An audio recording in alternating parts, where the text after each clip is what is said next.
What's up, everybody? Welcome back to the Martian MMA podcast. I am your host, and my name is John. And this week we are back with episode 56, where we will be analyzing and predicting the UFC 236 pay-per-view going down this Saturday night in Atlanta, Georgia, headlined by Max Holloway versus Dustin Poirier 2. Towards the end of the program, we will also be recapping the UFC Philadelphia card and the TJ Dillashaw positive EPO test that was just revealed in the past couple days. That will go down after we analyze and predict all 13 fights going down this Saturday night in Atlanta, Georgia. The UFC is bringing hell of a pay-per-view to Atlanta. We got 2 interim title fights at the top of the card. We got great matchups from top to bottom, and I'm really looking forward to breaking down all these fights. So with that being said, we're going to start things off.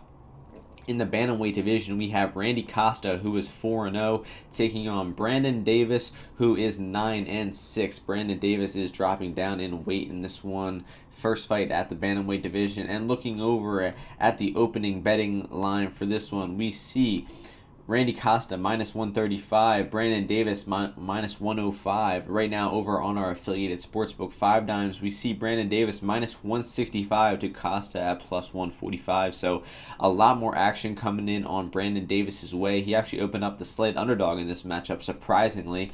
I say surprisingly because Costa's only got 4 pro fights. He's only been fighting professionally for about a year now. He trains at Joe Lozon's camp up in Boston. Dude's got like 3 minutes worth of cage time. Like, he's barely fought at all. He's just had a couple quick knockouts over some lower level competition in some regional promotion called Cage Titans. The guy's record's 0-4, 0-0, 5-9, 0-1. So he hasn't fought a single opponent with a winning record yet. So that's very, very worrisome. It's nothing against the guy himself. I'm sure he's a good fighter. It's just the promotions maybe was using him a little bit. He sold tickets, had a lot of fans there, and they want to keep feeding them bums.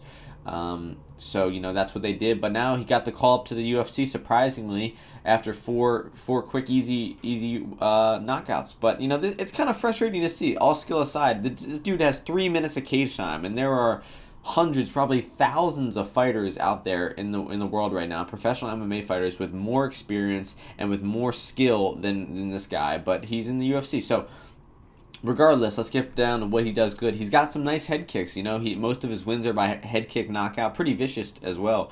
He seems to pretty much wing punches on the feet, doesn't have much footwork underneath them, then he gets taken down when he's winging punches too. He can hit his own, offensive takedowns if he needs to, and, use a little ground and pound. He did that in one of his fights. But, man, there's just so much unknown about Randy Costa. We haven't really seen him fight anybody good. We haven't seen him off his back. And, that's going to be a reason enough not to bet on him for me.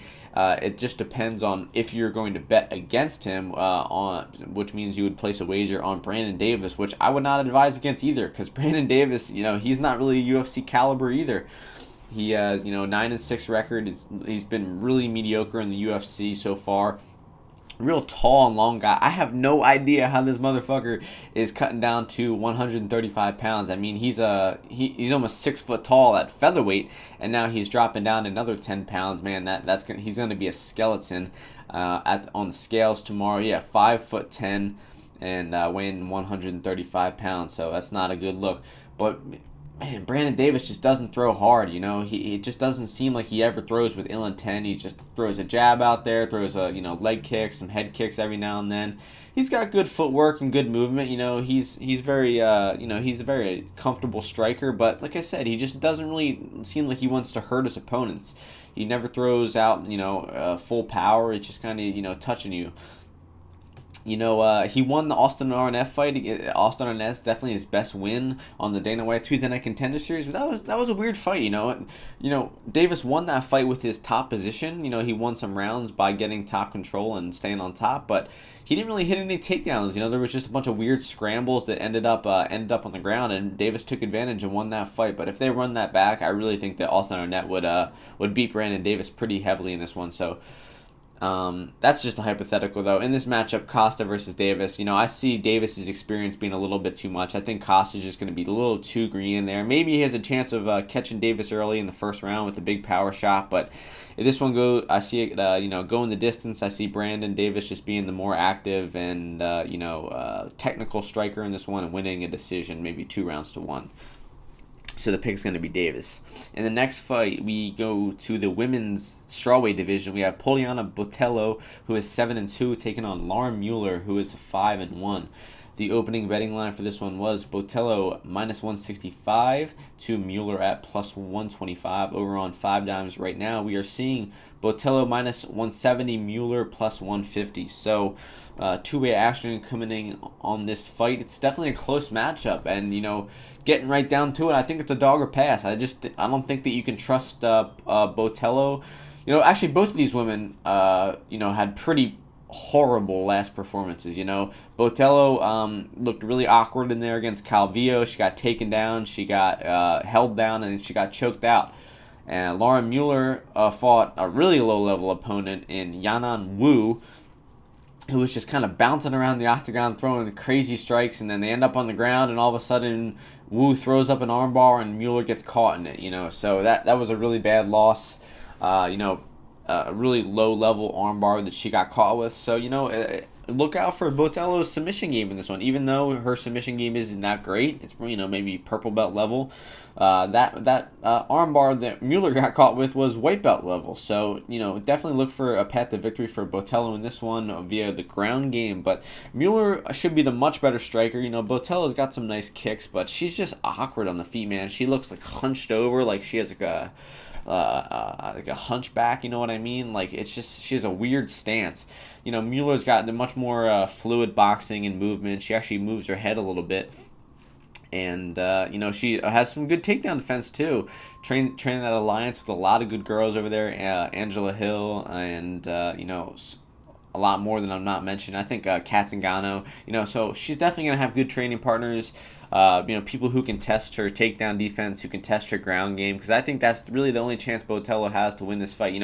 Maybe she can, get her kicking game going, but I just don't think Botelho is smooth enough and fluid enough on the feet to win a decision, via straight striking. But this fight will end up on the ground, no doubt about it. Neither of these women are great strikers, so it's bound to go on the ground at some point. It's just, hopefully Mueller's defense is good enough to not get submitted.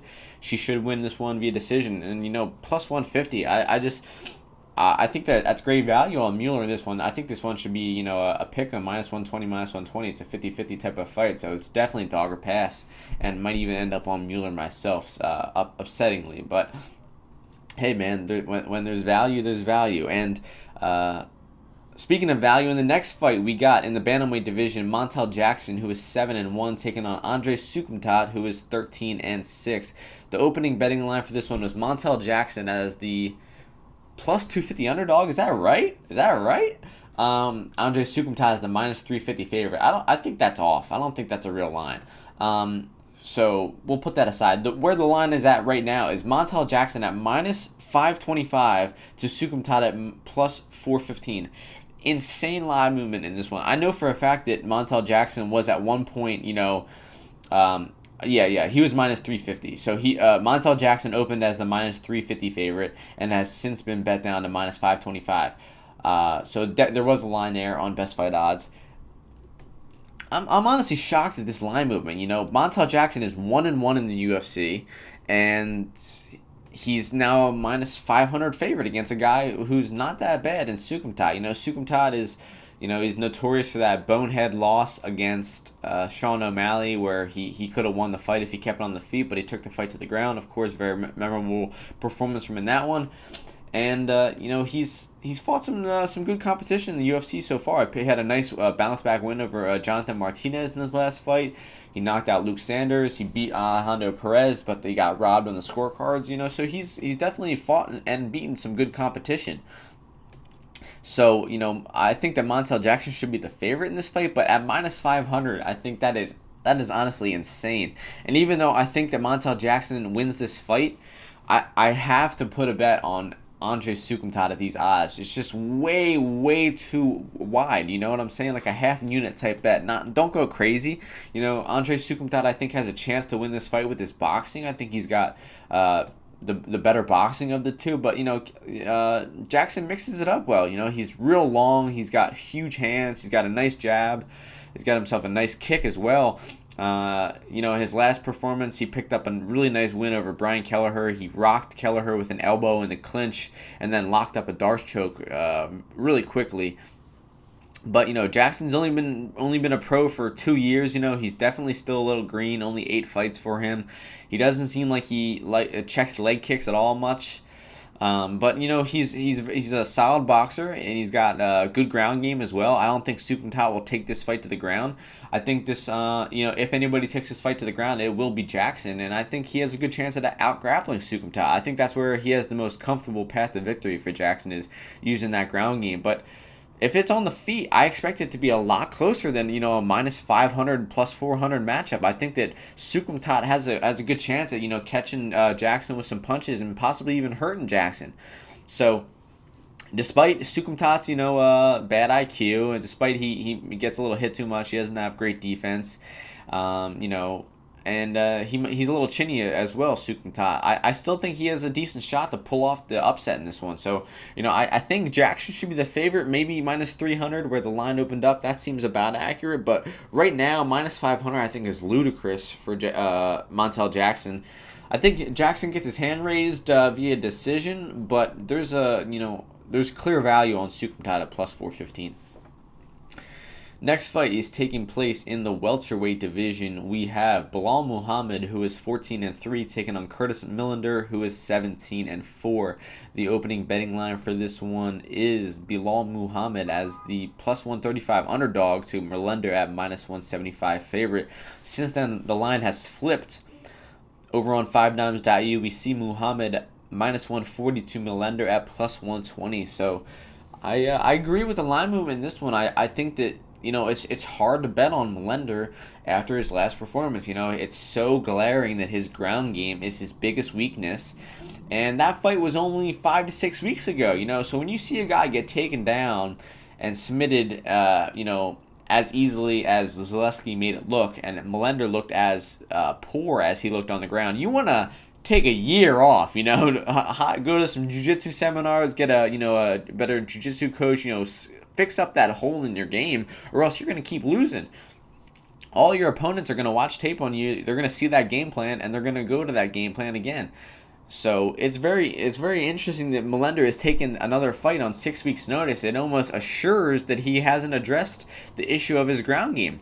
So Bilal Muhammad would be foolish not to try to exploit that ground game in this one. And he's got a good ground game as well, Muhammad.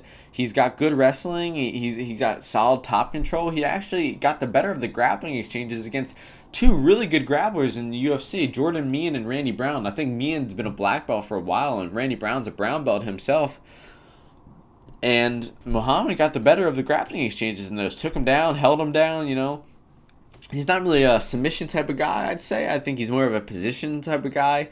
Like, you know, win rounds with the position and the top control, and then, you know, get your hand raised on the scorecards. But Millender's ground game is so bad that I think the Muhammad actually does have a good chance of getting a submission in this one. But, you know, where it comes down to is the striking exchanges on his feet. You know, I think Millender will be the much better striker in this one. Even though Muhammad's got solid striking, you know, he's got good boxing, good kicks, he's just not fast. He's got good technique. He's just, Millender is going to be so much quicker in there. You know, just like Muhammad's fight against Jeff Neal. You know, Jeff Neal, they both were, you know, solid strikers, but Neal was just more accurate, faster, and more powerful, and he put a beating on Bilal Muhammad in that fight. Muhammad is tough as shit because he survived all those heavy punches from Jeff Neal, all those head kicks. You know, Neal beat him bad, and Muhammad still stayed in there. So, you know, I don't think the Millender has a good chance at knocking out Muhammad. I think that Muhammad's chin is just iron, man. You know, maybe it deteriorated after that last fight against Neal, but I don't think so, man. I think that Millender is going to have to fight super smart if he wants to win this fight. He's going to have to keep this fight at range. He's going to have to not use too many kicks because the kicks are going to get caught, and then he's going to get taken down. Melender's gotten taken down by all of his opponents so far. Zaleski and, the ghost of C.R. Badarazara and Thiago Alves. He's gotten Max Griffin. Max Griffin took him down and held him down for an entire round. So if Muhammad is able to get a takedown in this one, I think that's the round for him. He wins the round or he taps him out. So Muhammad's takedown entries better be on point. He better be setting up those takedowns with punches, because Melender's going to see those takedown shots coming from a mile away. He knows that Muhammad's going to want to take this fight to the floor, and he's going to be prepared for that. So if this fight stays on the feet, I think that Melender will be using his superior striking. He's got a great jab. He's got good kicks. He goes to the leg, the body, the head, spinning kicks. He's got good output and cardio too. He's thrown heavy in the third round a couple of times in the UFC so far. He got taken down by Griffin, and then he was able to win round 2 and 3 to the decision in that fight.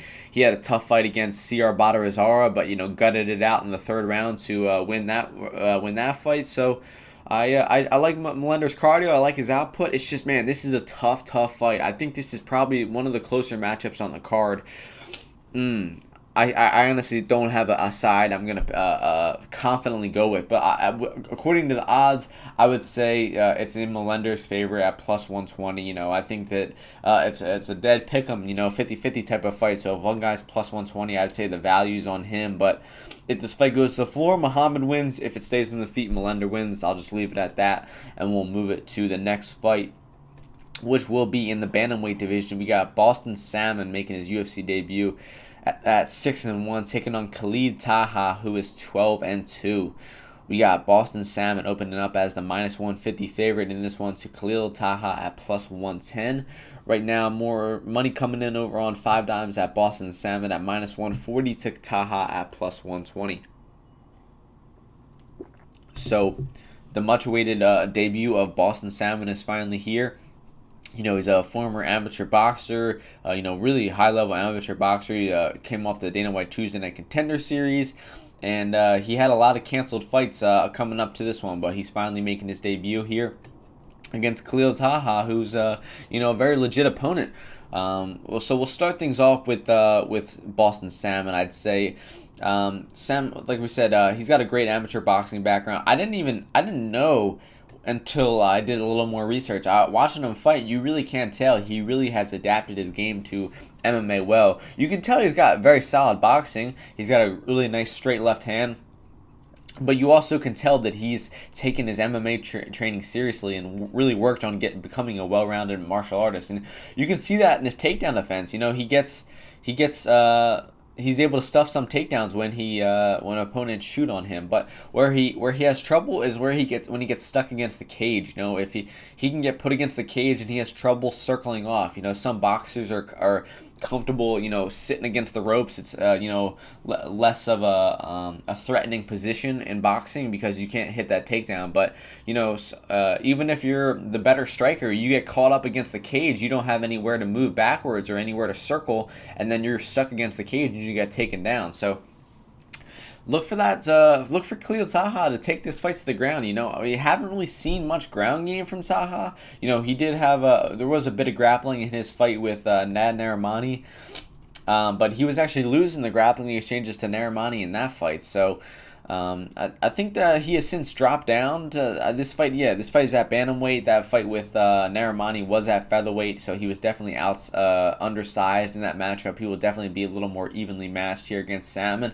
It's a close fight. I think Taha will make the stand-up exchanges close, even though Salmon should have the boxing edge on paper. I think that Taha's got some good jabs.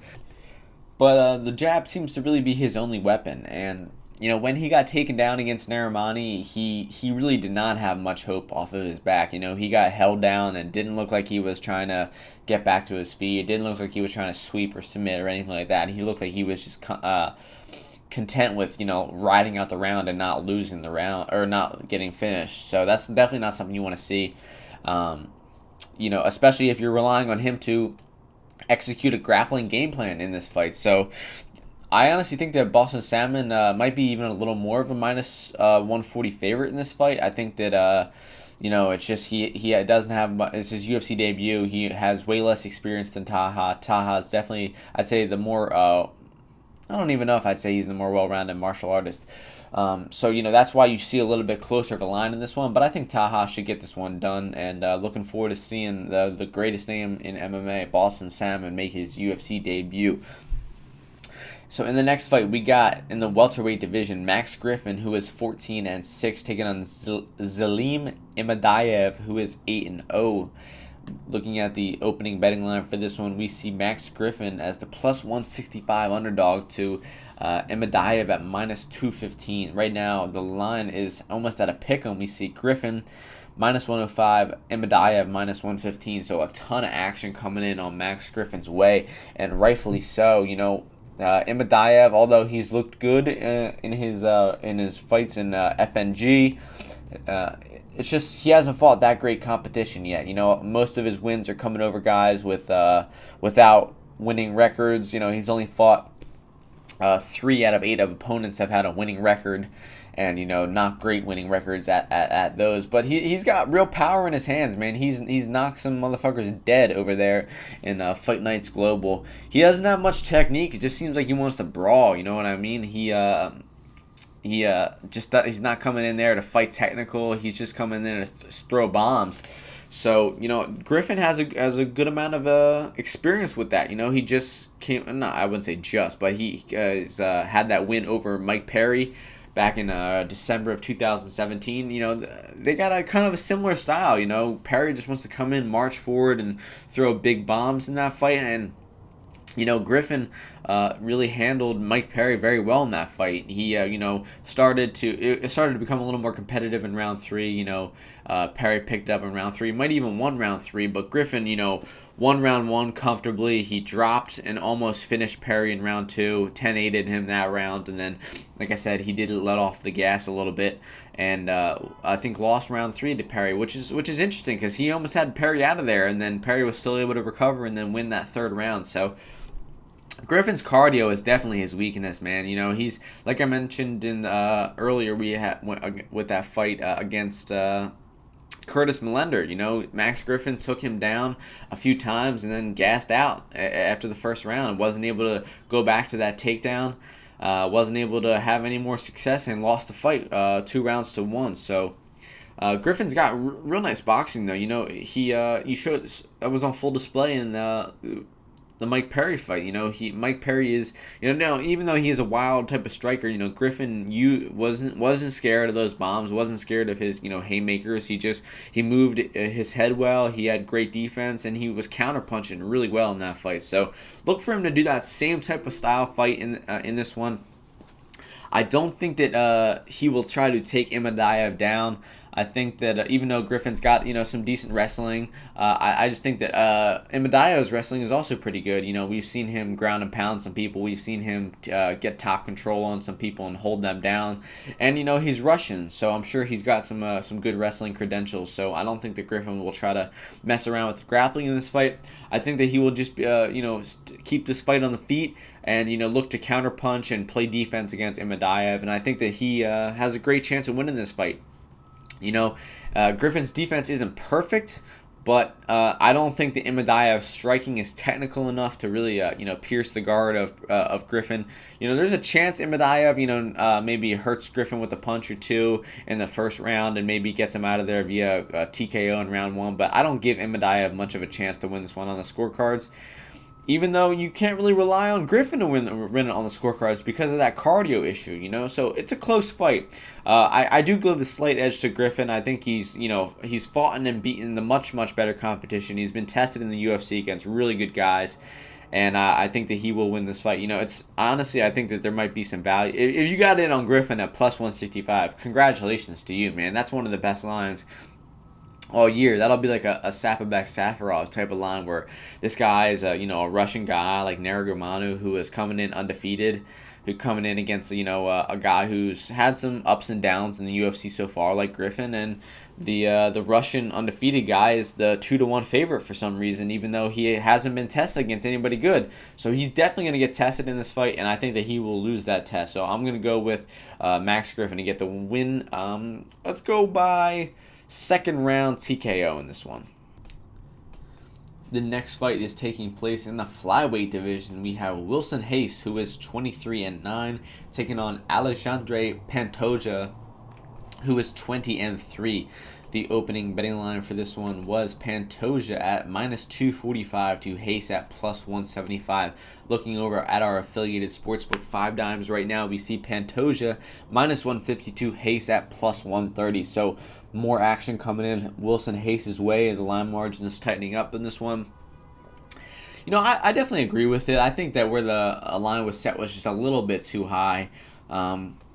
Wilson Reis is still a pretty good fighter. You saw that in his last fight against Ben Nguyen. Obviously a much lower level grappler than Reis. He was easily able to outgrapple Nguyen in that fight, but Wilson Reis struggled against John Moraga, man, big time. Struggled against Henry Cejudo, got knocked out in that fight. Was just cleanly outstruck by Cejudo in that fight. Reis, I'd say he is declining a little bit, but he's still dangerous. He's still got a great ground game. He can hit some good takedowns. He can, take your back. And, Pantoja, I just think is really improving. We've seen him improve fight to fight massively. Most notably against Brandon Moreno. He just showed his massive improvement in the striking in that fight. We hadn't really seen him, or in my opinion, we hadn't really seen him strike too effectively in the UFC up until that point. He was mostly just relying on his grappling.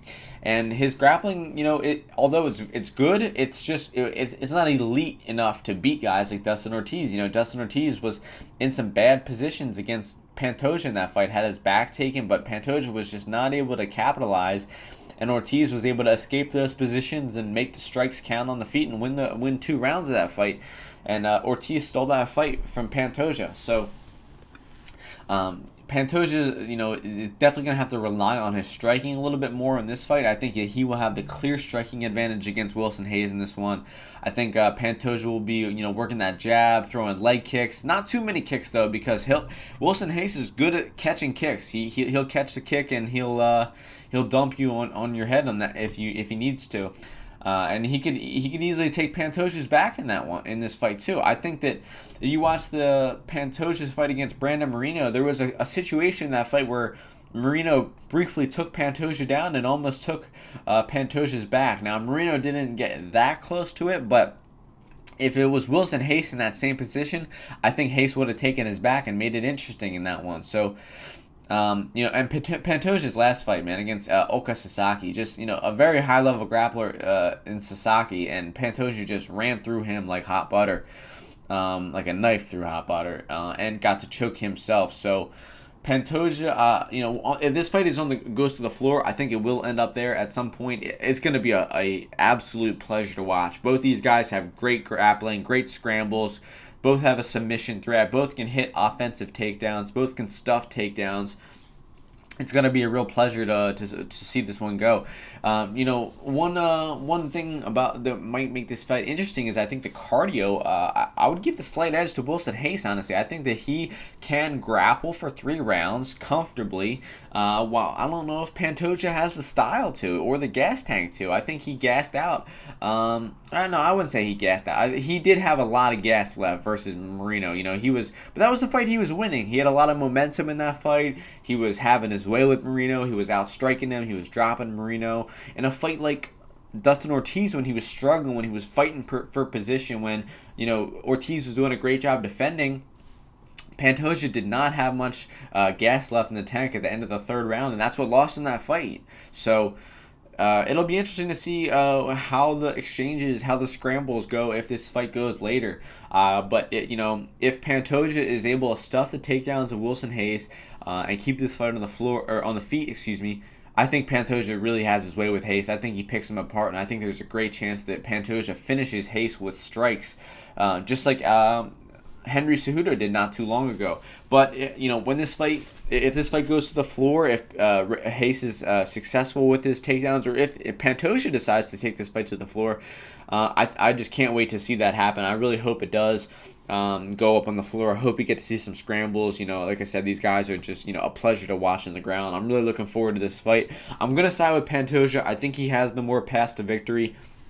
I think he could win by, knockout, submission, or decision, while Hayes has, a good chance of winning a decision, a slight chance of winning by submission, but almost no chance of winning by knockout. So I'm going to give the edge to Pantoja, and I think he gets this one done. I'm going to go with second round TKO in this one as well. So the pick's going to be Pantoja. Moving on to the main event of the prelims, we have in the lightweight division, Jalen Turner, who is 8-4, taking on Matt Frevola, who is 6-1-1. The opening betting line for this one was Jalen Turner minus 165 to Frevola at plus 125. Right now, we are seeing at 5 dimes. Turner minus 125, Frevola plus 105. So more action coming in on Frivola's way, although there is two-way action on this fight. It's a really close matchup, and I can see why the line is a little bit closer than it is where it opened at. I think that Jalen Turner, it has the more technical striking. I'd say by a good margin, honestly. He's got a really nice straight left hand. He's got some good knees, but his defense is not that good, and his finishing ability I don't think is that good either. Now he did knock out Callum Potter in his last fight fairly easily, but Potter is a low-level opponent. And if you look at Turner's fight against Max Moustakis in the Tuesday Night Contender Series, he had trouble finishing. He had Moustakis out on his feet, but just couldn't pick the shots, couldn't land that one power shot to put him away, and then the fight was eventually stopped in between rounds. So Turner has to, he's going to have to pick his shots effectively, and he's going to have to, try to get Frevola out of there early, because Frevola is a beast, man. He's a dead man walking. He loves to brawl, man. He loves to get wild in there from the start of the fight. You saw in his fight against Polo Reyes, he was trying to brawl in that one. He got knocked out in that one. And then he turned that Venado fight into a brawl too, where he made turned that back and forth type of fight, and that fight ended up ending via draw. So Frevola is he's definitely got some good tools on the feet as well. He's got a real nice left kick. He's got some good boxing of his own. He throws a lot of punches too. He from bell to bell, he can throw hard.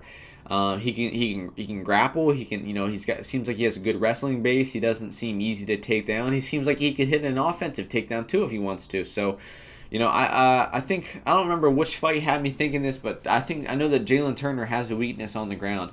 It was maybe one of his earlier regional fights. I just remember thinking that Callum Potter had a legitimate chance to make this fight interesting if the fight ends up on the floor. Obviously he didn't. The fight was on the floor for a few seconds, but Turner was able to knock him out quickly after that. So, I think that Turner's best chances of winning this fight are via round 1 knockout. And Frevola is not. He doesn't have a bad chin. He gets hit a lot. That's his problem. He has bad defense, but his chin is solid. He ate hard shots from Lando Venata and kept marching forward. So if Turner is able to hurt Frevola with a punch and, not get him out of there in round 1, this is going to be a live bet situation for steamroller Frevola all day. I think that Turner will have a little bit of a cardio drop-off, and I think that Frevola just gets us stronger as the fight goes on. There's evidence of that in the Venado fight. He lost the first round and he came back, and I don't even remember how that fight was a draw. Like, I don't know which rounds were 10-8 and which weren't, but it was a really, really close back and forth fight, and I see why the draw was warranted. Frevola is gonna have, if he fights smart, and if he doesn't get into a brawl in this one, maybe looks to grapple, I think he has a great chance of beating Jalen Turner. But his style is wild, man. He likes to brawl. He wants to go out there and put a show on for the fans. And I think if he does that in this fight, there's a good chance that Jalen Turner hits him with some nice punches and gets him out of there in round 1. But so I slightly side with Jalen Turner in this one. I think that his technical striking and the power he's got is going to be a little too much for Frevola. But like I said, if this fight gets out of the first round, look for good odds on Frivola to take over this fight. So the pick is going to be Turner, but be wary of this one. Moving on to the main card, we have, starting things off in the light heavyweight division, we have Nikita Krylov, who is 25-6, taking on Ovince St. Preux, who is 23-12. The opening betting line for this one was Ovince St. Preux as the -155 favorite to Nikita Krylov at +115. Right now, the line has since flipped. We now see Krylov at -120 to Ovince St. Preux at +100. Man, this line has been going all over the place. Both of these guys have been the favorite and the underdog multiple times, so there's a lot of action coming in on this fight from both sides, and I see why. It's a close fight. These guys have fought before, way back in 2014, and OSP made real quick work of Nikita Krylov in that fight. But you go back and watch that fight, and Krylov, it just looks so much different. He looks uncomfortable. He doesn't have good footwork. He doesn't seem, right now you watch him fight, and he seems composed. It seems like he wants to strike. He's very balanced. He throws with power. None of that was in the first fight. So this matchup will be entirely different. Although I think that the path to victory for OSP is still the same. I still think his path to victory is to take Krylov down and tap him out. Krylov, most of his losses have come by via way of submission, and his most recent losses come by way of submission to Jan Blachowicz. Blachowicz has got great jiu-jitsu, but not really known as a jiu-jitsu specialist by any means. But he still had his way with Krylov. Krylov stupidly took the fight to the ground with Blachowicz. He kept top position for a minute or two, and then he got swept, and then he was on bottom, and that's when Blachowicz was able to do damage, was able to take his back, and was able to choke him out in that fight. So after all these years, even though Krylov has improved very much so, he's gone, I think, like 9-2 since they first fought, while OSP has gone like 9-8. So Krylov is, definitely seemed to, record-wise has improved more. And, skill-wise too, of course. There's no doubt about it. Krylov is the much more improved fighter. He's the more athletic fighter at this point. I think OSP is the declining fighter. He's looking slower on the feet in every fight. He's looking, less and less tenacious in every fight. It seems like he has to get punched a couple times for him to wake up. That was certainly the case against Tyson Pedro. He had to eat a shin to the head and a straight right to the jaw before he realized he was in a fight, and then he eventually still had his whips about him and then was able to submit Tyson Pedro in that one. So he better have his coach slap him a few times before he gets in the cage at this one, because Krylov's got good head kicks, man. He's got powerful hands. He absolutely floored Fabio Maldonado, a guy with a notoriously good chin. Krylov put him out with one shot, and put him out bad too. So, look for Krylov to be dangerous in this one. I think that this fight stays on the feet. I think Krylov has a chance at knocking out OSP. OSP is getting chinnier and chinnier. You saw that in the last fight against Don Reyes. He was hurt repetitively in that fight and pretty much knocked out in the last second of that fight. And the dude just, he's been fighting forever, man. He's got what, 35 fights, He's taken a lot of damage in the past couple of fights. He's gotten, he's got rocked versus Latifi. He got knocked out by Manawa. And then most recently knocked out by Dominic Reyes too. So I definitely think that Krylov has the better chance of winning this fight. I think that his ground game has improved a bit, and not fully to the point where I'm comfortable on, betting on him. I don't think there's much value where his line is right now. Maybe if you got it at, plus money somewhere around there, I think that there was a good value on that. But him as a favorite, man, I have no interest in betting him as a favorite at this point. I just think that there's too much of a hole in his ground game, and OSP's submissions are just too good to be confident in Krylov to bet in this one. And another point is, you saw in Krylov's last fight against Jan Blachowicz, Jan goes for a takedown and Krylov goes for that guillotine without control of the body, and was almost in the same position as when he got Von Flued by OSP in their first fight. So that fight was a couple months ago, and he still hadn't totally patched up those holes in his grappling. So I honestly think that the OSP has a good chance of submitting him in this one. I think that Krylov has a good chance of knocking him out. So really a 50-50 type of fight. I'd say OSP's best chance are getting this one done in the first round. If it goes to the second and third round, I give Krylov the better chances of winning a decision or winning via late knockout. I think OSP's chances are his only path to victory in this fight is via submission. So with that being said, I slightly side with Krylov, but not a confident pick at all. Next fight in the welterweight division, we have Alan Jouban, who is 16-6, taking on Dwight Grant, who is 9-2. Looking over at our affiliated sportsbook, 5dimes.eu, we see the opening betting line for this one. Jouban minus 155 to Grant at plus 115. Right now we are seeing Jouban minus 120, Grant plus 100. So almost down to a pick'em odds in this one after Jouban opened a moderate favorite. I agree with the line movement in this one. I think it should be a pick'em. I don't think Jouban deserves to be minus 150 in this spot.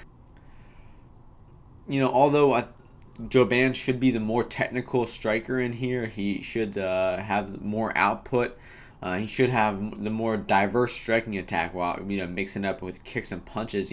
It's just hard to trust Jouban at this point in his career. He's very chinny. He gets rocked in like every single one of his fights. And, his defense is not that good for, being mostly a striker. And his problem is getting countered off his kicks. Most of the times he gets rocked or gets dropped or knocked out is when he's throwing a leg kick and he keeps his hands low or so forth like that. Or, he gets a kick caught and then he gets put on his back. So, I think Jouban should have the better grappling in this fight, although I don't expect the fight to go there. I expect it to be contested almost entirely on the feet. And, Dwight Grant, man, what a weird fighter. He's had such a weird start to his career in the UFC so far. He had that really low output decision against Zach Otto.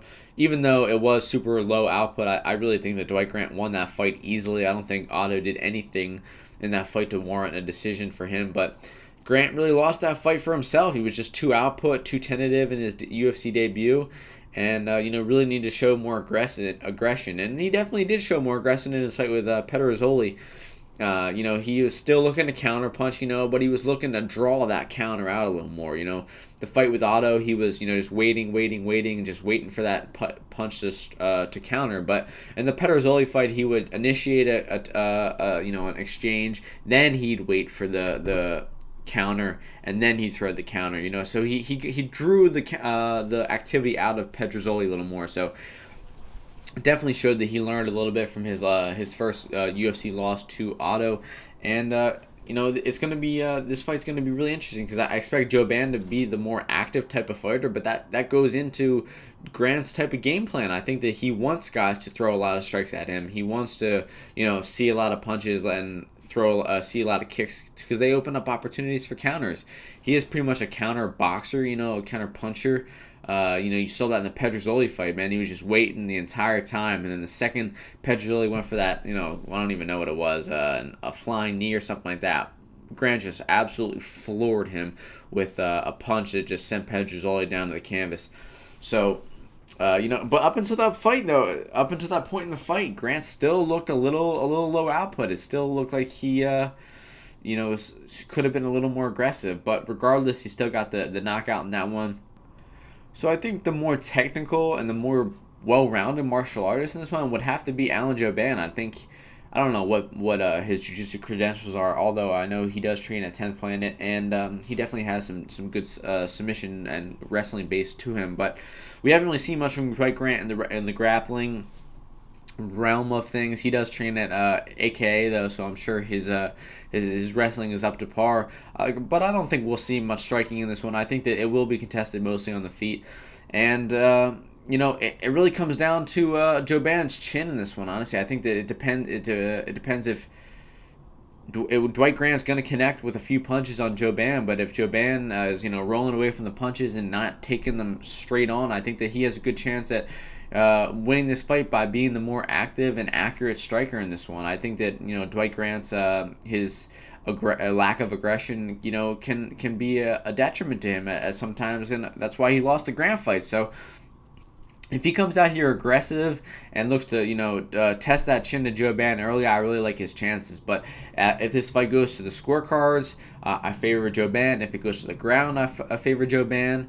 And, I just think that Joe Ban overall should win this fight. Although I'm going back and forth on it. I can easily see Dwight Grant, rocking Joe Ban and putting him away like so many other people have.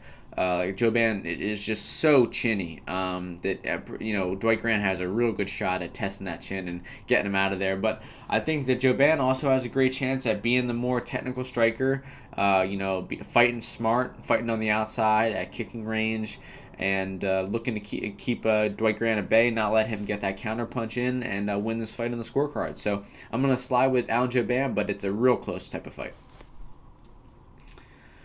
The next fight takes place in the light heavyweight division. We have Eric Anders, who is 11-3, taking on Khalil Roundtree, who is 7-3. The opening betting line for this one was Anders, the -165 favorite, to Roundtree at +125.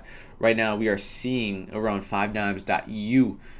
Anders, the -190 favorite, to Roundtree at +165. So two-way action coming in on this fight with a little more on Anders' way. It's interesting, man. Both of these guys are, I feel like I watched, a good amount of their fights in the past couple of days. I just still feel like I don't have that great of a feel of, what their strengths and what their weaknesses are. But I'll give you my best idea, sum it up. Anders, we'll start with Anders. He's game as fuck, He always shows up to fight. He's, not scared of a challenge. He's moving up in weight in this one. He did fight at 205 before, that short notice fight against Maheta. And, he did good in that fight. For moving up a weight class, 20 pounds up, for taking a fight on short notice, a week's notice, for flying down to Brazil, the country where Santos is from, and to just fight an absolute killer like Thiago Maheta Santos. I think that Anders performed well in that fight and exceeded almost everybody's expectations, except for the people who bet on him, of course. But I was impressed with Anders in that fight. The same thing with Machida, man. The dude was like 7-1 or something like that, fighting Machida in Brazil. Is that right? No, he was 10-0, or no, yeah, 10-0. Excuse me, 10-0. Flies down to Brazil, fights in that hard-fought split decision. I thought he won the fight, but, Machida won the scorecards in Brazil. No surprise there. He bounced back with that nice head kick win over Tim Williams. And he unfortunately lost his most recent fight to Elias Theodorou via split decision. That fight was interesting. Theodorou has such a weird style, completely different from Khalil Roundtree. And Anders just struggled with Theodorou's movement.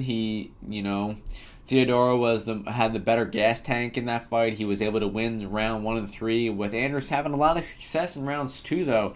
Anders was able to land that left hand a couple times and really hurt Elias Theodorou in round 2 and almost got him out of there. But it lacked a little bit of finishing ability, lacked a bit of composure and footwork, and it's just and I'm comfortable saying that Anders is a good fighter. It just doesn't seem like he has one area that he specializes in.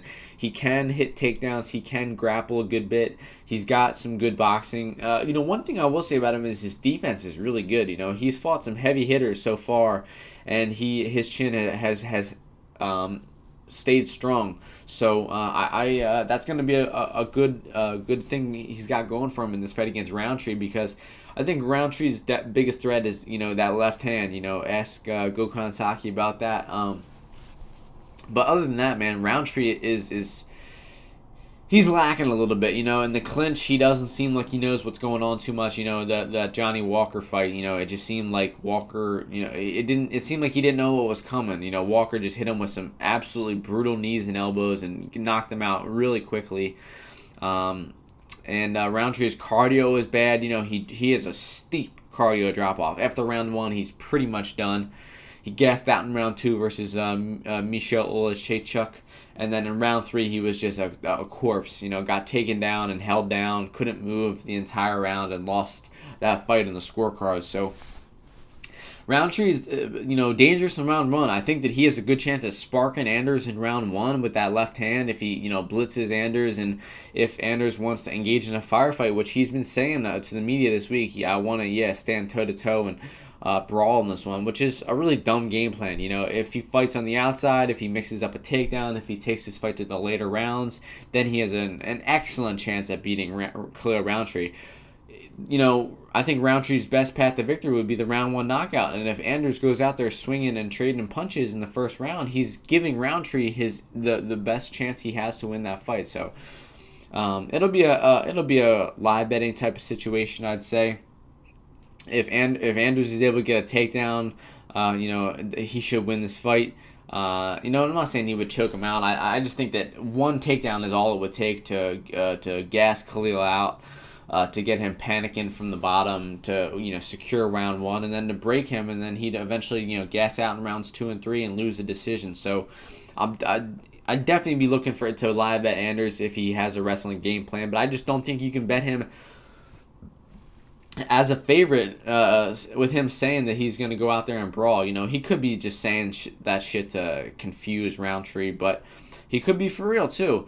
So with that being said, where the money lines are at right now, which is Anders minus 190, Roundtree 165. The value is on Roundtree at the dog money. I could not trust Anders at that much of a favorite. I mean, maybe if after I see him wrestle a little bit, I'll live bet him. But just knowing that there's a possibility that he could go out there and fight stupid and get in a brawl with Roundtree and get sparked is enough for me to stay away from that minus 190 money line. So the pick is going to be Anders, but be wary of betting that money line. And there might even be value on Roundtree if you want to take a shot.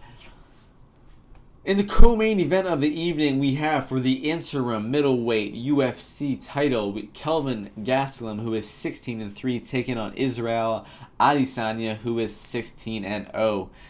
The opening betting line for this one was Izzy as the minus 220 favorite, Gastelum at plus 185. Right now we are seeing Izzy minus 170, Gastelum plus 150. So surprising little more action coming in on Kelvin Gastelum's way in this one. Since making his debut about 14 to 15 months ago, Israel Adesanya has fought 6 times. This will be his 6th time. Definitely the most active UFC fighter in the past year or so. That means I've talked about his fights the most out of anybody on the Martian MMA podcast. And I wasn't sold on him for the first couple of fights. The first 2 fights against Vettori and against Wilkinson, he got taken down in those fights. He lost a little bit before he came back and won those fights. But the fight that sold me on him was the Derek Brunson fight. Was that the most recent? Actually, no, I take that back. The fight that sold me on him was the Brad Tavares fight. He fought Brad Tavares, a very well-rounded guy with a ton of experience, been in there with some of the best middleweights in the world. People thought that he was going to create problems for Izzy in the clinch. He was going to take him down, and it would be a dog fight. But in the small cage, Israel Adesanya just completely controlled that fight. Allegedly, Brad Tavares was injured going into that matchup, and it made sense. He fought like dog shit in that fight. But regardless, man, a guy trying to take you down for 25 minutes inside a small cage, even if he has a broken fight, it's not easy to stop. And so that win sold me on him. But the win that was skyrocketed him into the championship caliber, which people aren't giving him enough credit for, is that Derek Brunson fight, man. Derek Brunson he's got real legit wrestling accolades, and he's a powerful striker as well. He's knocked out some good guys. He's for sure got power in his hands, and he's ultra aggressive. And even though Israel was the much better striker in that fight, if a dude's blitzing at you like Brunson was in that fight, it's no walk in the park. It's difficult to get him out of there. It's difficult to stop those takedowns, and Adesanya did so in a masterful way. Using those knees, stuffing those shots, and eventually finishing Derek Brunson in the first round of that fight. So, right away, I'm just gonna say that I'm picking Adesanya to win in this one. I think that he's probably the most technical striker in the UFC right now. I think he's got the best distance management. He's got the fastest kicks. He's got incredible punches, wicked fast jabs, got a nice right hand to go behind it as well. He throws head kicks, those spinning kicks, and his takedown defense is great. It's ever improving every fight, and I think that this fight will be mostly contested on the feet. And I expect Adesanya just to completely control the fight on the feet there. Gastelum is a great boxer of his own. He has knocked down every opponent he's fought at middleweight, but he hasn't fought anybody nearly as skilled in the striking as Israel Adesanya. He's knocked down Chris Weidman, he knocked down Jacare, and knocked out Bisping, knocked out Vitor, knocked out Kennedy. Those are all great wins, but those they're just not high-level strikers, especially not high-level strikers on Israel Adesanya's level. And, so Kelvin's got that powerful left hand, man. He floors people with that left hand. He sent Chris Weidman flying through the air after he hit that left hand. But, how is he going to land that left hand on a guy who's got better striking, better distance control, got a couple inches of height, maybe 3 or 4 inches of height, 6 or 7 inches of reach, and it's just, a masterful, master of distance. Just a gifted kickboxer, like I said before, one of the, I think, the best striker in the UFC at this point. And where this fight is interesting is if Kelvin Gastelum decides to grapple in this one. Kelvin does have a good grappling pedigree. He's, I think, a purple or brown belt under 10th Planet. He's definitely got some submission games of his own. He can hit some takedowns. He's got good wrestling base.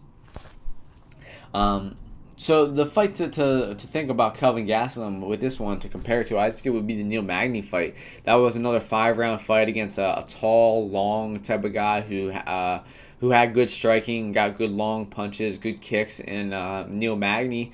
But that fight had a lot of grappling in it, which with this fight, the grappling initiated by Magny. Magny took Gastelum down. He was able to get a mount on Gastelum, was able to go for some submissions on Gastelum. Israel's not going to do any of that. And even after all that grappling, Gastelum's cardio looked good, man. He dropped Magny in the 4th round twice. He won rounds 4 and 5, and that fight was at New Mexico City altitude, that 8,000, 10,000 feet altitude. So probably one of the hardest fighting environments to fight in the world. And Gastelum put on a great cardio performance in that fight. And that fight was at welterweight. He is now a middleweight. The story has changed. That fight was a couple years ago. He has since changed a lot as a fighter. And it's going to be interesting to see if Gastelum grapples in this fight. I think that his best path to victory would be the grappling. I think that Adesanya is just going to be a step ahead of him on the feet, no matter where the fight goes on the feet. I think that Gastelum will just be a step behind. I think that Adesanya will be moving out of his strikes. Adesanya's defense isn't perfect. He did get caught with a couple good punches by Anderson Silva in their fight. He got counter-punched a few times. But I have a feeling that Adesanya will be the one counter-punching in this fight. I think that he's going to wait for Gastelum to try to close the distance and then just, be evasive, move away from Gastelum, and then land those hard shots while he's moving backwards. Now, he's going to have to put on almost a perfect performance to win a decision versus Gastelum, because Gastelum can hurt you with just one punch. It's all it takes. That left hand.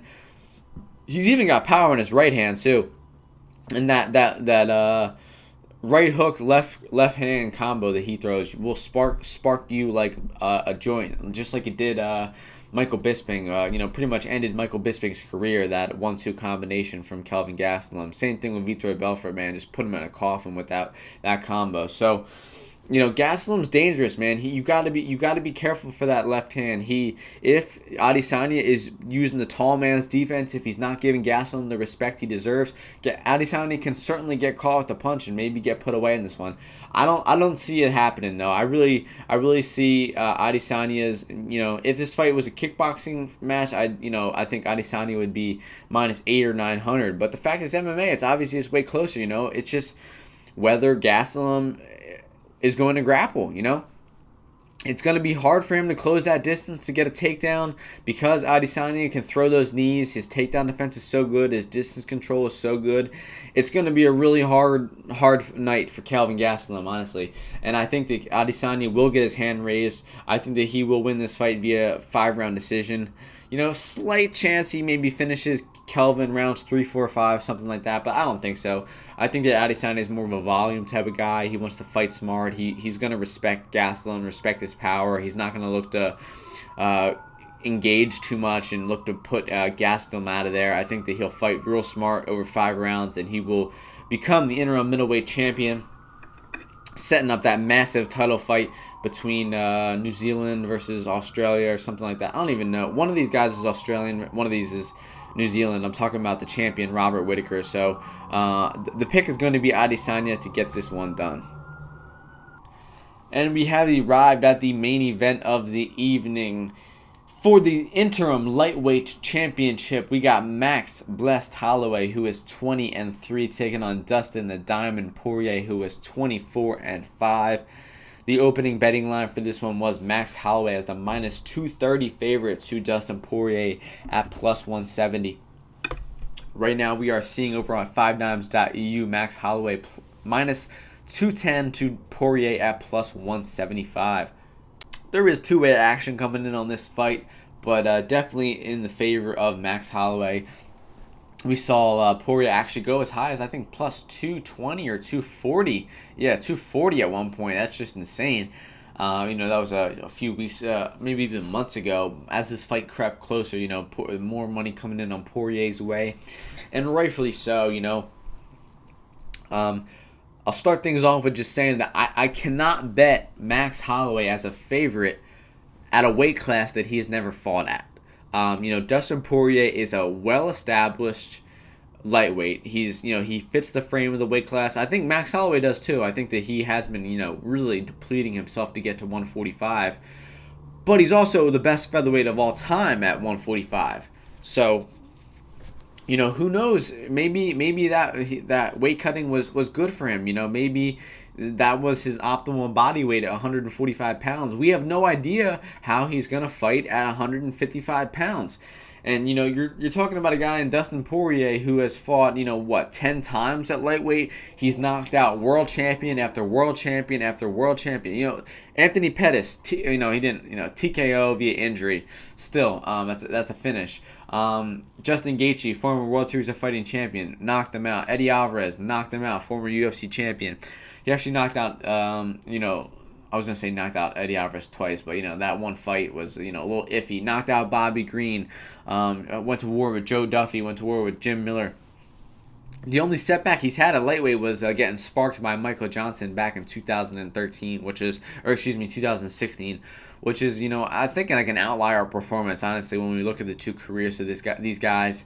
It was a great punch set up by Johnson and everything like that, but I think that if they run that fight back, Poirier wins that fight maybe 7 or 8 times out of 10. But Johnson did get him that night. It was, a beautiful punch, and he knocked out Dustin Poirier in that fight. But getting back to the matchup and these guys, just what an absolute incredible fight. These two gentlemen have fought before, back when they were young boys, especially Holloway, man. Holloway was 4-0, 21 years old, coming into the UFC on his UFC debut on short notice, and he takes on the already battle-tested Dustin the Diamond Poirier. At the time, Poirier was, he was 11-1. He was 3-0 in the UFC. He fought in the WEC. He was well tested against high level competition, and Holloway comes in there, baby face, 21 years old, and still put up a fight, but eventually did get submitted in the first round of that fight. Poirier took. I wouldn't say it was so much of a takedown. It was weird. I watched this exchange like a few times. I still don't know what really happened. It looked like Max threw a kick, and then Poirier took him down off the kick. Then Poirier just really controlled Max on the ground from then on. He was able to get an armbar, almost finished with the armbar, then transitioned to a triangle was able to get the mounted triangle position and then finished him with a mounted armbar or a mounted triangle type of submission, nasty submission from Dustin Poirier. But both of these guys have just grown so much since their past fights. Poirier moved up the weight class. He's really become his boxing had become much more well-rounded. He throws with a lot more power. His defense has gotten a lot better. And, you can even say more improvements about Max Holloway. The dude's, like I said, he came into that fight 4-0, right? He lost that fight to Dustin Poirier. And since then, he's gone 16-2? He's had 2 setbacks. Dennis Bermudez, Conor McGregor, both decision losses. And then, as everyone is aware, the dude's on, a 12-13 fight win streak against some of the highest level competition that you can get. Don't even have to read off the resume because you guys know it. He knocked out the number 2 greatest featherweight of all time. You constantly that battle of who's the better featherweight, Jose Aldo or Max Holloway. Well, they fought twice and Holloway knocked him out twice. So that's my reasoning for picking Holloway as the greatest featherweight of all time. But it's a close battle for sure. So getting down to the matchup of this one, man, if there's so much unknown because Holloway has never fought at this weight class. That's the biggest question going into this fight. I expect Holloway's chin to be better. I expect him to feel better and everything like that at 55. But the one concern comes in as that I think that his chin is iron at 45, right? He can get hit with bombs at 145 and they don't hurt him. We've almost never really seen Holloway rocked from punches. Aldo hit him with some bombs, didn't phase him. Ortega hit him with a few good shots. A real nice elbow to the side of the head you would have thought hurt him. Didn't phase Max Holloway one bit. His chin is absolutely iron at 145 pounds, and he knows it's iron. He knows that you can hit him with a shot or two, and it doesn't matter. He'll come back with 4 or 5 punches and make you pay.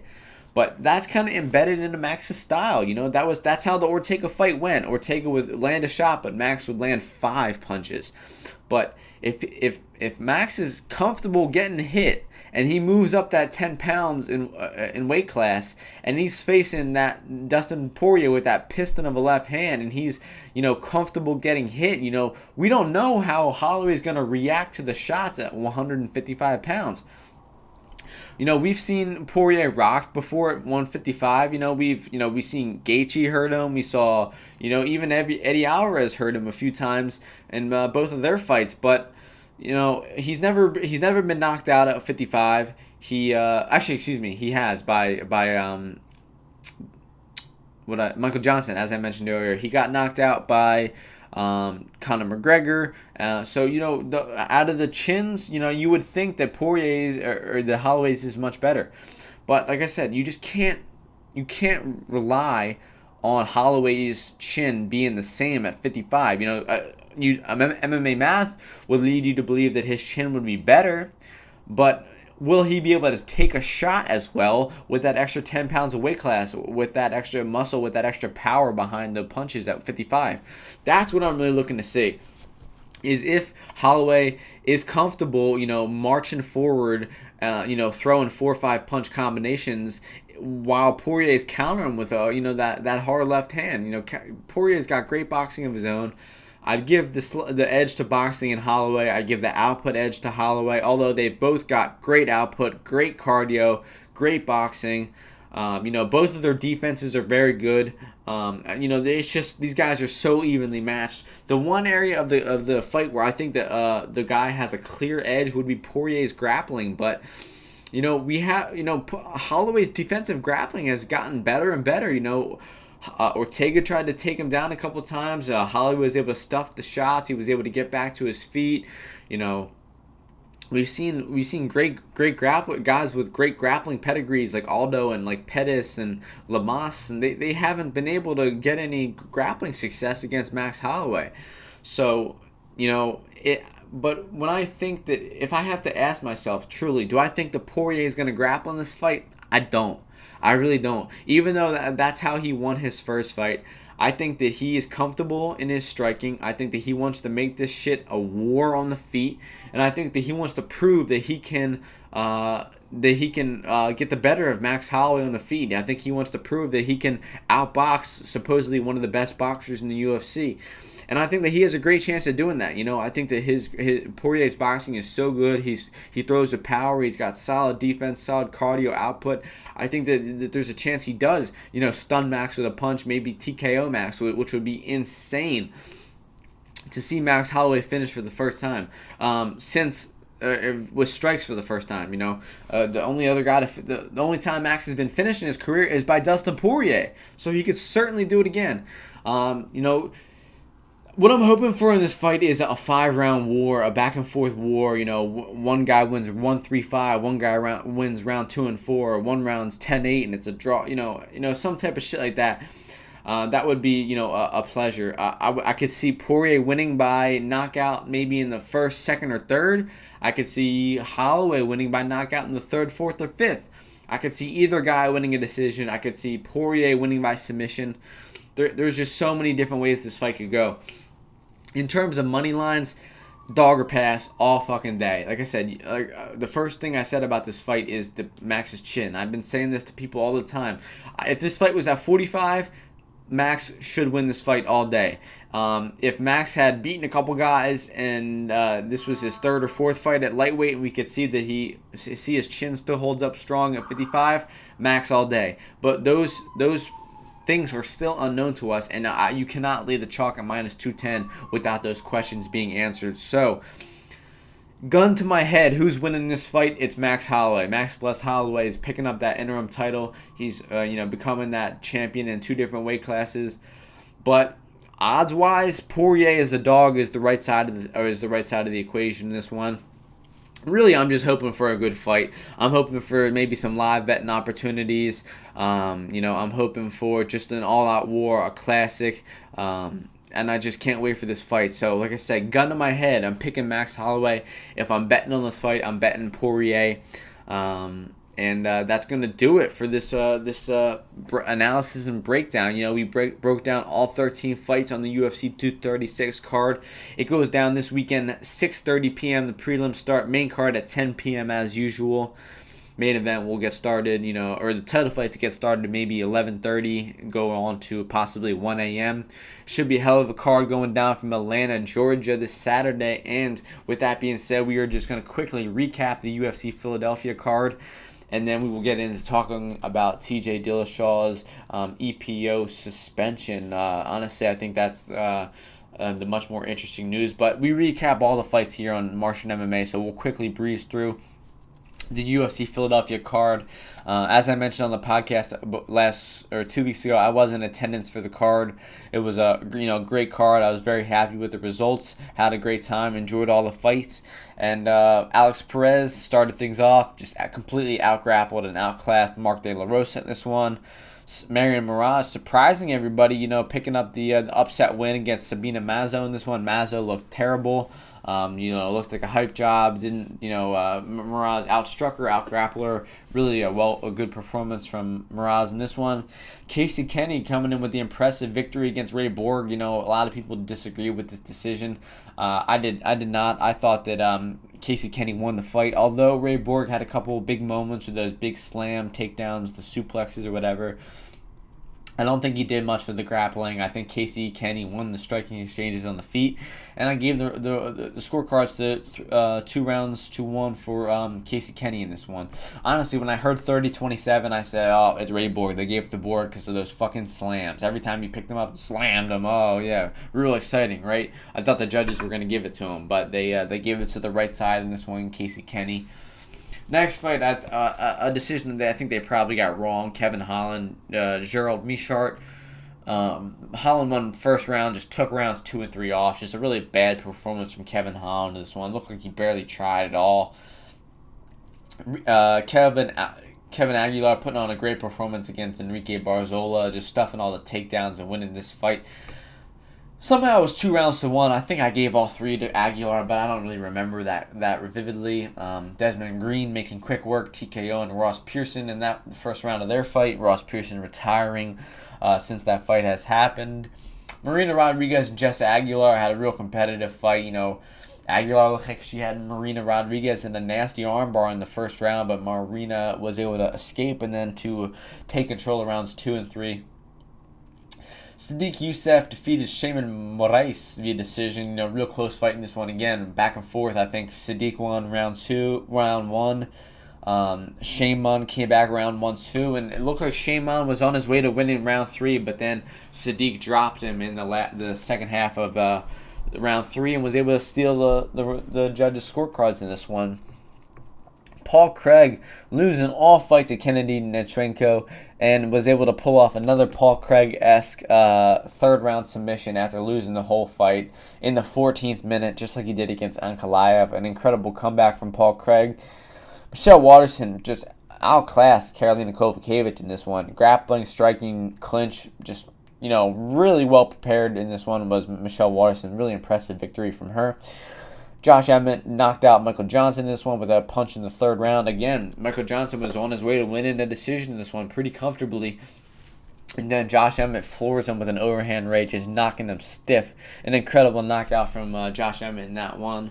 Jack Hermanson took down David Branch and arm-in guillotined the Renzo Gracie Jiu-Jitsu black belt in 49 seconds. Just a wicked impressive performance from Jack Hermanson in this one. And then Gaethje and Barboza went to war in the main event. Although it was short-lived, only 2.5 minutes, it was still great. Got to see some back-and-forth leg kick exchanges. But Gaethje, had his number from the jump, was hurting Barboza with punches and then eventually put him away with that nasty right hook, dropping Barboza like a sack of potatoes. Just to conclude, a great card, was a really, probably my favorite card I've been to live and in person. And with that being said, we're going to quickly talk about the juiciest news of the week. Juiciest, no pun intended. We got TJ Dillashaw revealed that a couple weeks ago was revealed that he failed a drug test. He relinquished his bantamweight title, indicating that he might be guilty for something. And then it was just released that he tested positive for EPO. Don't know what it stands for, but it's a performance-enhancing drug that increases your stamina. Allows you to fight longer, cycle longer, run longer, whatever your athletics of choices. So it's interesting, it seems to be taking the UFC world by storm. I'm not really too surprised. I'm not really too enthralled by it. The reasons why I think it's so shocking and it's so noteworthy for people is for a couple of reasons. It's because it's not a tainted supplement this time. It's not it's not a pulsing issue. It's not something that could have been in a supplement or could have been in meat like clenbuterol. It's a straight up, a performance enhancing drug. It's an antibiotic steroid or something like, I don't even know. Not going to pretend like I'm a complete expert on it, but it's a steroid that there's no way that it got into your system unless you intentionally took it.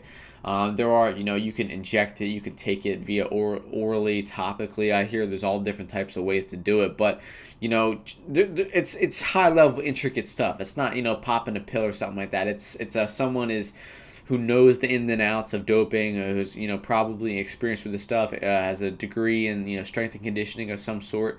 They're facilitating it. They're making sure you're getting the right dose, making sure you're training correctly, and TJ Dillashaw has ranted and raved about having his strength and conditioning coach Sam Calvita monitor his every move, monitor his levels, his energy levels, his all this shit. He talked about it for hours and hours on Joe Rogan's podcast in the past year about all of the intricate ways that Calvita tracks and monitors TJ Dillashaw's physicality, his strength and conditioning, everything.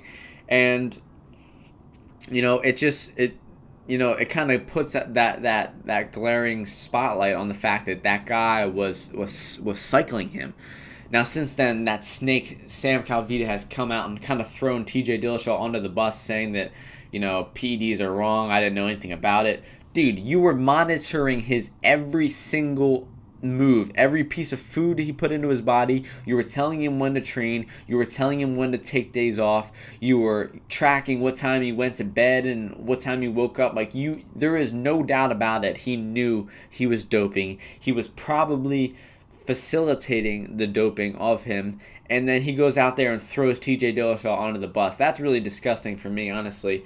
The dude should have kept his fucking mouth shut. Why do you need to release a statement? Like, people, TJ and Dane Ludwig issues a statement on TJ Dillashaw. Why, dude? He popped. He took the suspension. He didn't try to hire a lawyer. He didn't try to make his way around it. He owned up. He took the suspension. That's all there is to say it. But people feel the need to go, what's your point of view? What's your perspective on all this? I just wanted to say that I had no idea TJ was using. What a joke. That guy's a rat. But and then the other reason why it's so shocking is the EPO, like I said, is a substance that gives you more cardio. It allows you to fight for longer. It allows you to your output to increase as the rounds go on, which is rare. A lot of guys start off with a high output and then they gas out into a low output. It seemed like TJ started off slow and then got faster as the fight went on. And he knocked out Brow in the 4th and the 5th round. He knocked out Joe Soto in the 5th round. He had a lot of late finishes against guys. And, people are wondering, did EPO affect that? Did EPO give him that extra advantage to be able to finish guys late? Who knows? I don't think it's even worth speculating on. None of his wins become less impressive because he took some substance. He still had to go out there against the top 5 pound for pound guy, Renan Barão, as a 7-1 underdog, and he had to go dethrone Renan Barão. And, I don't think EPO helped him win that fight. He rocked him in the first round. He dropped him in the first round. He had Barão beat from that point on. EPO doesn't help you in the first round, just like it didn't help him knock out Cody Garbrandt, just like it didn't help him, both of the times he knocked out Cody. Now, of course, if you're taking EPO and you're doping your whole camp, you can obviously train harder, train for longer amounts of times, train faster. You're going to be an enhanced athlete in that octagon. But as we said before on the podcast, man, these motherfuckers are fighting in a cage in their underwear in front of millions of people, and they're getting paid for it. They're doing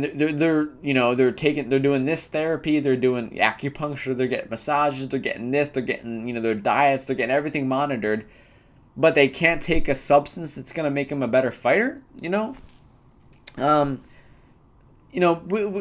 We've gone over the USADA bullshit in this podcast for the past year and a half. It's never gonna stop. It's a corrupt organization. They're picking and choosing who they prosecute and who they let go. John Jones, they decided to let go. TJ Dillashaw, on the other hand, they didn't.